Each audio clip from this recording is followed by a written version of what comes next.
Praise the Lord.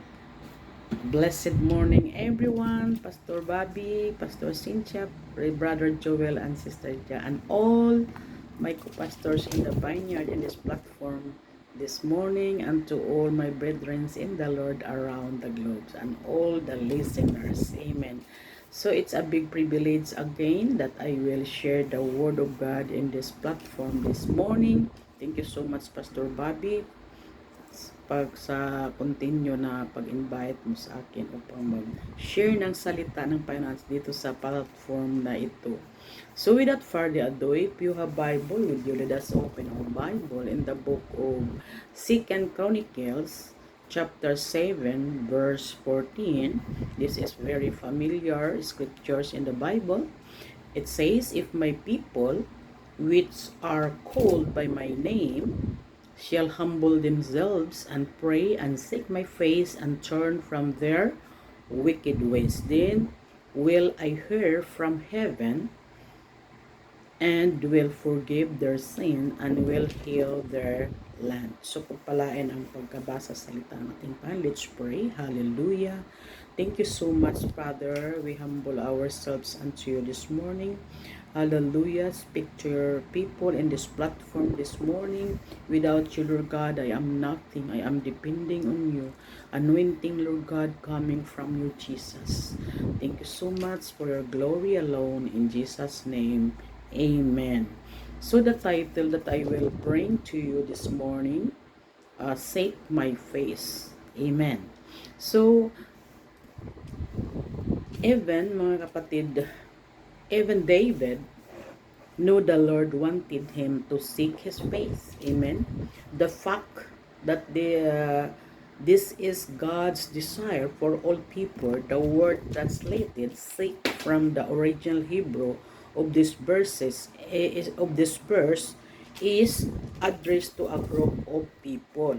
It's not only just one, but to a group of people. Amen.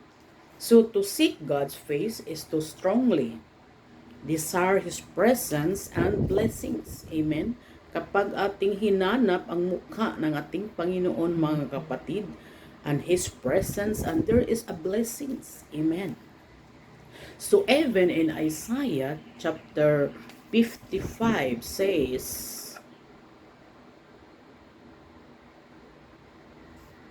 and this is also very familiar verse, 55 verse 6, it says, "Seek ye the Lord while He may be found." Amen.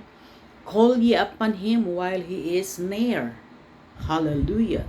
Inyong hanapin ang Panginoon samantalang siya masusumpungan, magsitawag kayo sa Kanyang samantalang siya malapit pa. Yes, mga kapatid, we need to call God in while He is near from us. Amen. Hallelujah. Seek ye the Lord always, mga kapatid. Diba? Kailangan sa lahat ng bagay, unahin natin ating Panginoon. Pagising pa lang natin sa umaga. Amen? Seek His face. Papurihan natin siya. Magpakumbaba tayo at mag-pray.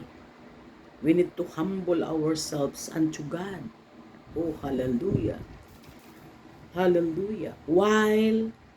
Call ye upon Him while He is near. Yes, tawagin natin siya.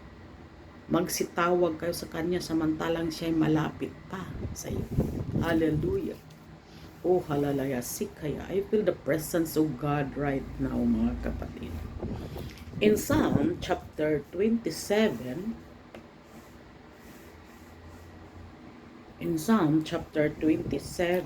verse 8, it says, "When thou saidest, Seek ye my face, my heart said unto thee, Thy face, Lord, thy face, Lord, will I seek." Amen. Nang iyong sabihin, hanapin ninyo ang aking mukha. Hallelujah.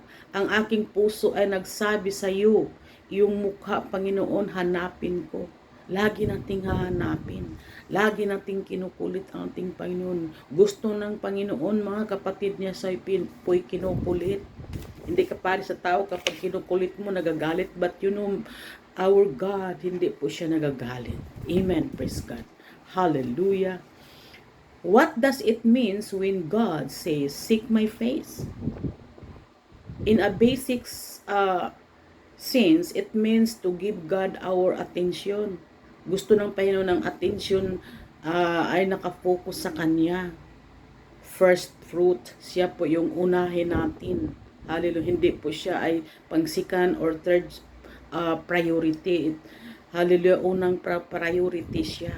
Hallelujah. God, our attention, our thought, yung pag-iisip natin, ating mga thoughts, mga kapatid, to put His presence ever before us. Hallelujah. To seek God means to be about Him. He becomes our object, our direction, our destination. Hallelujah. Our destination, mga kapatid, yung hanapin niya natin ang kanyang mukha. Yes, dalawa lang ating destination, mga kapatid. Alam na natin yan. Heaven and hell. What are the benefits of seeking the face of God? Hallelujah. Ano po ang benefits, mga kapatid? What are the benefits of seeking the face of God?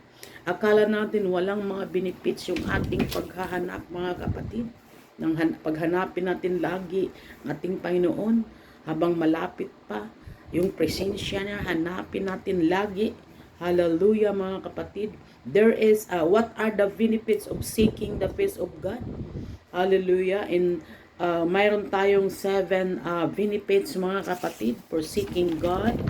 Hindi po masasayang ang ating paglilingkod sa ating Panginoon, mga kapatid. In 1 Chronicles chapter 16 verse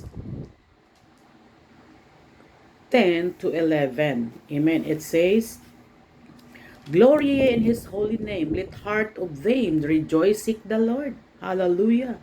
Magpakalwalhati kayo sa kanyang banal na pangalan. Mga galak ang puso niya ang nagsihanap sa ating Panginoon, mga kapatid. Hallelujah. Seek the Lord and His strength. Seek His face continually. Yes, continually. Hindi sinabi dito na mag-stop po tayo na mag-seek ng mukha ng ating Panginoon. Magpasayasat po tayo lagi sa Kanya. Magpapalinis po tayo lagi sa ating mga puso, sa ating. Hallelujah. Praise God. Hallelujah. Thank you, Jesus. Yes. Hallelujah. It seems, mga kapatid, ay gusto ng Panginoon na siya po ay lagi nating kinukulit at laging pinapapurihan at laging tinatawag. Hallelujah, raya. Seek the Lord and His strength. Siya po ang ating kalakasan, and seek His face continually. Talagang hindi po, hallelujah, sinabi na hihinto tayo. Hanapin niyo ang Panginoon at ang kanyang lakas. Hanapin niyo ang kanyang mukha na palagi, mga kapatid. Hallelujah. And 7 benefits of seeking the Lord. Number 1, we will fully understand justice. In Proverbs chapter 28, verse 5, it says, evil men understand that judgment, but that seek the Lord understand all things. Amen. Ang masamang tao ay hindi nangagkaunawa ng katulan, ngunit silang nagsisihanap sa Panginoon ay nangagkaunawa sa lahat ng mga bagay. Tayo po yung mga kapatid, nakapag-unawa po tayo. But yung hindi po nakakaalam sa katotohanan, hindi po sila nakakaunawa, mga kapatid. Hallelujah. Gawin lang nila ang gusto nila. Hallelujah. Tayo, mga kapatid, mayroon po tayong pinanghawakan. Buhay na walang hanggan. That's why we need to continue serving God continually, mga kapatid. Hallelujah. Sikaraya. Number 2, we don't need to worry about anything, everyone. Amen. Sometimes we worries about. In Matthew, this is a very familiar, mga kapatid, scriptures. In Matthew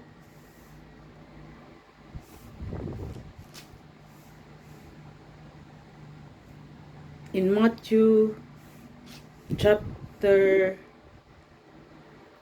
6:31, it says, therefore take no thought, saying, shall we eat, or what shall we drink, or wherewithal that shall we be clothed? Yeah, wag tayong don't worry our tomorrow. Hallelujah, because God is always there for us to provide our needs, mga kapatid. At says, kaya huwag kayong mga balisa na magsabi ano aming kakainin o ano ang aming iniinumin o ano aming daramtin. 'Di ba? Ang mga ibon nga sa parang hindi po sila nagwo-worried. How much more tayo? We are the image of God. Kawangis tayo ng ating Panginoon, mga kapatid. Hallelujah. So, for all those things to do, Gentiles seek, for your heavenly Father knoweth that ye have need all these things. Kailangan natin itong lahat ng bagay sapagkat ang lahat ng bagay na ito ay siyang pinaghanap ng mga hintil. Yamang telastas ng inyong ama, kalangitan na kinakailangan ninyo ang lahat ng mga bagay na ito. Oh, hallelujah. Thank you, Jesus. But seek ye first the kingdom of God and His righteousness. Amen. And all these things shall be added unto you. Hallelujah. This is very familiar scripture in the Bible. Nagbibigay ng kalakasan sa atin. Pag inuna natin siya, mga kapatid, ang Panginoon ang bahala sa lahat ng bagay na idaragdag niya sa atin. Amen? Hallelujah. Oh, hallelujah. Thank you, Jesus. Number 3, God earth will be attentive to our prayers. Ang Panginoon ay nakikinig sa ating mga hinaing, mga kapatid, at hindi po maiksi ang kamay na hindi po tayo niya maabot at hindi po siya bingi. Tayo po'y naririnig niya. In 1 Peter chapter 3 verse 12, it says, for the eyes of the Lord are over the righteous, and His ears are open unto their prayers. Hallelujah. But the face of the Lord is against them that do evil. Amen. Gustong-gusto niya na tayo po ay laging tumatawag sa Kanya. Sapagkat ang mata ng Panginoon ay nasa mga matutuwid. Yes. Ang kanyang mga kinig sa kanilang daing, ngunit mukha ng Panginoon ay laban sa mga nagsisigawa ng masama. Yes. But the face of the Lord is against them that do evil. Hallelujah. Raya sikadaya. Thank you, Jesus. Amen. And number 4, will be delivered from our fears. In Proverbs chapter 34,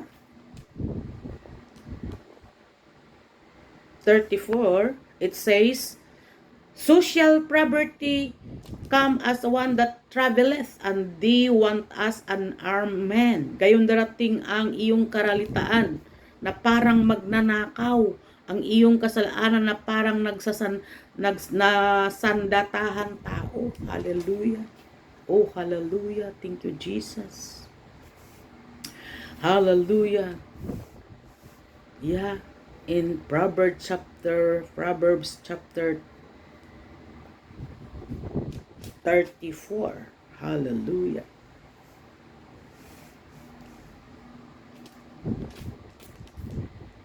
I know, in that ating binasa na 24, Proverbs 24 verse 4. Hallelujah. Hindi po niya tayo pabayaan, mga kapatid. Number 5, we will live in Amos, mga kapatid, chapter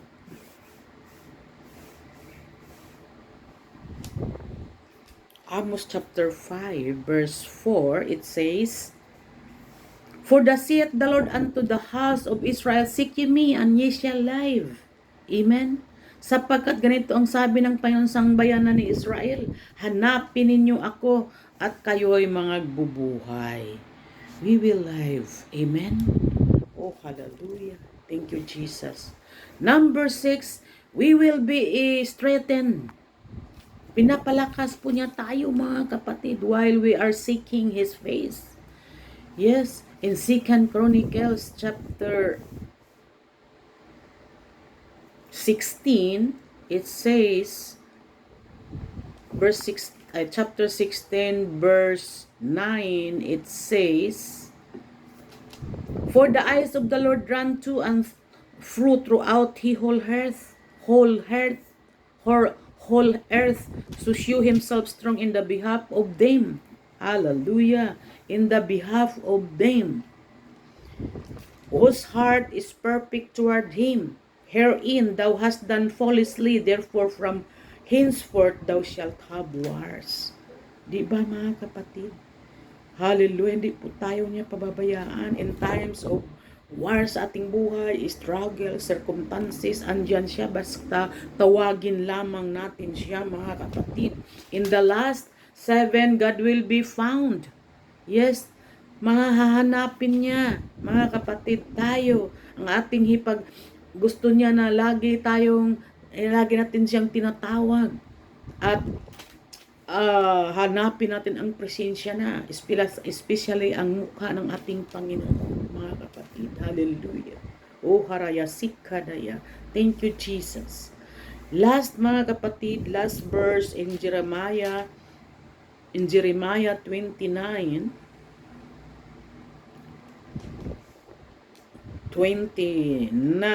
verse 13, it says, and ye shall seek me and find me when ye shall search for me with all your heart. Amen? With all your heart. Buo, mga kapatid, na hanapin na natin ang kanyang mukha. Magpapasayasat po tayo. Buong puso, mga kapatid. Ang inyong hanapin ako, masumpungan ako pagka inyong sisisiyasatin ang ako ng inyong buong puso. Magpasiyasat po tayo. Magpalinis po tayo. Diba si King David, mga kapatid, nung nagkasala siya, nagpakumbaba siya sa ating Panginoon. Ang sabi niya, created me a clean heart, O God, and renew the spirit within me. Hallelujah. Thank you, Jesus. Hallelujah. I encourage you, mga kapatid, huwag tayong humiwalay sa presensya ng ating Panginoon. Delikado kapag malayo na siya, mga kapatid. While He's near, hanapin natin ang kanyang muka. Seek His face. God bless us all. Thank you.